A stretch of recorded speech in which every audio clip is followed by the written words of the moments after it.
मेरी शादी के बाद मेरी पत्नी सुधा अपने मायके आगरा गई। उसके मैके जाते ही अपनी तो जैसे खाट खड़ी हो गई। एक एक पल काटना मुश्किल हो गया। घर में और कोई था नहीं।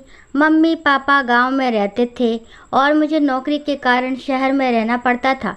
शनिवार को मैं गांव पहुंच गया। शनिवार और रविवार तो ठीक निकल गए, लेकिन सोमवार को वही सन्नाटा, मैं और मेरी तन्हाई। अक्सर ये बातें करते थे कि सुधा रानी, तुम हो तो ये घर घर लगता है, नहीं तो राम से मदर्स की डरावनी फिल्म का कोई खंडर नुमा महल। जैसे तैसे 7-8 दिन निकल गए। हमने आओ देखा ना ताव और छुट्टी लेकर पहुंच गए आगरा। उन दिनों में सुधा का भाई यानी हमारे साले साहब उसे लेने के लिए आते थे और हम अपनी ससुराल जाकर उन्हें लेकर आते थे। ऐसा रिवाज था। कोई फ़ोन नहीं था, केवल चिट्ठी पत्री का ज़माना था। सुधा को मेरी चिट्ठियाँ बहुत पसंद आती थी। थोड़ा सा साहित्यक पुट हुआ करता था मेरी चिट्ठियों में, कुछ शेरो शायरियाँ और कुछ शरारत। उसने आज तक संभाल कर रखी हैं वो सारी चिट्ठियाँ। हमको अचानक ससुराल में देखकर हमारी सासू माँ एकदम से चौंक पड़ी। एक मुस्कान और उपालंब के साथ हमारा स्वागत किया गया। उल्हाना देते हुए वे बोली, आप तो 15 दिन में आने वाले थे ना। अब हम कैसे कहें कि हमारा तो एक एक दिन कटना भारी पड़ रहा है। आप 15 दिन की बात करते हैं, लेकिन हम चुप रहे। वो हमारी खामोशी को शायद नहीं समझी और कह दिया कि मैं तो नहीं भेजती सुधा को, आप 7 दिन बाद आकर ले जाना। सुधा मेरे सामने ही बैठी थी। अचानक मेरी नज़र सुधा से जा टकराई। आंखों ही आंखों में उसने कह दिया कि चलना है। बस फिर क्या था। बहाने बनाने में कोई पैसा खर्च थोड़ी ना होता है, और इस काम में तो हमें महारत हासिल है।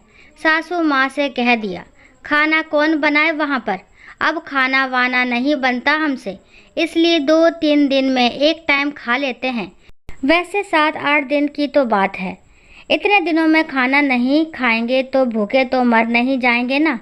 कोई बात नहीं, मैं 7-8 दिन बाद आ जाऊंगा। सारी मासूमियत वहीं उड़ेल दी। तीर निशाने पर जाकर बैठ गया। कौन सी ऐसी सासू माँ होगी जो ये चाहेगी कि दामाद भूखा सोए। खट से फरमान सुना दिया, इस बार तो मैं भेज रही हूँ, मगर अगली बार 1 महीने के लिए छोड़ना होगा। देख लो, मरता क्या ना करता। हमने भी सोचा कि अभी तो अपना काम चलाओ, आगे की आगे सोचेंगे। और हमने हमारी सासू माँ को वचन दे दिया। हम दोनों अपने घर आ गए। जो हाल मेरा था वही सुधा का भी था। ये बात समझ में आ गई।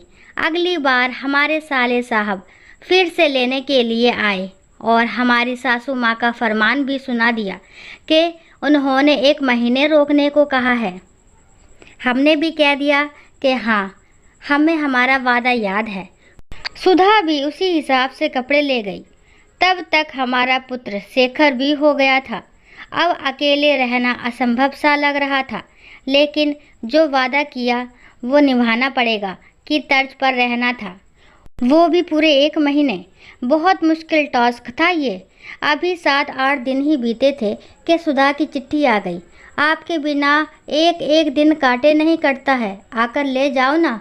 अंधे को क्या चाहिए, 2 आंखें। आंखें सामने थी, बस जाकर लाना था।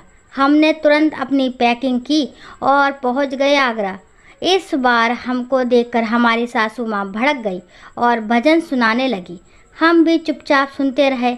आपने तो 1 महीने का वादा किया था, इतनी जल्दी तोड़ भी दिया। आप चाहे वादा तोड़ दो, मैं तो नहीं तोड़ूंगी। अभी तो किसी हाल में नहीं भेजूं सुधा को। सुधा भी वही बैठी बैठी सुन रही थी और मेरी ओर देखकर मुस्कुरा भी रही थी। मैं मन ही मन उसको कोस रहा था कि मुझको फंसा कर क्या आनंद ले रही है। लेकिन ये हमारे संस्कारों की देन है कि पति पत्नी जब संकटग्रस्त हो तो एक दूसरे को बचाते हैं। पर यहाँ पर सुधा ने मुझे हलाल होने के लिए छोड़ दिया था और मुझे करते देखकर आनंद भी ले रही थी। मैंने उसे आंखों से इशारा किया और बरामदे में बुलाया। कहा, मम्मी जी को तुम भी तो समझाओ ना, मुझ पर गुस्सा हो रही है जब से। उसने झट से कह दिया कि मैं कैसे कहूँ मम्मी से, आपकी समस्या है, मैं कुछ नहीं जानती। कल ले चलना है मुझे यहाँ से। कैसे ले जाते हो ये आप जानो और आपका काम जाने। चढ़ जा बेटा सूली पर, भली करेंगे राम। हमने भी ठान लिया कि अब तो सूली पर चढ़ना ही है, तो जो होगा सो देखा जाएगा। मैंने अपनी उंगली सासू माँ को दिखाई जिस पर चोट आई हुई थी और पट्टी बंधी हुई थी। हमने कहा कि इस चोट के कारण खाना नहीं बनता है, यही कारण है और कोई कारण नहीं। सासू माँ को विश्वास नहीं हुआ कि कोई चोट आई है। उन्हें वह पट्टी फर्जी लग रही थी।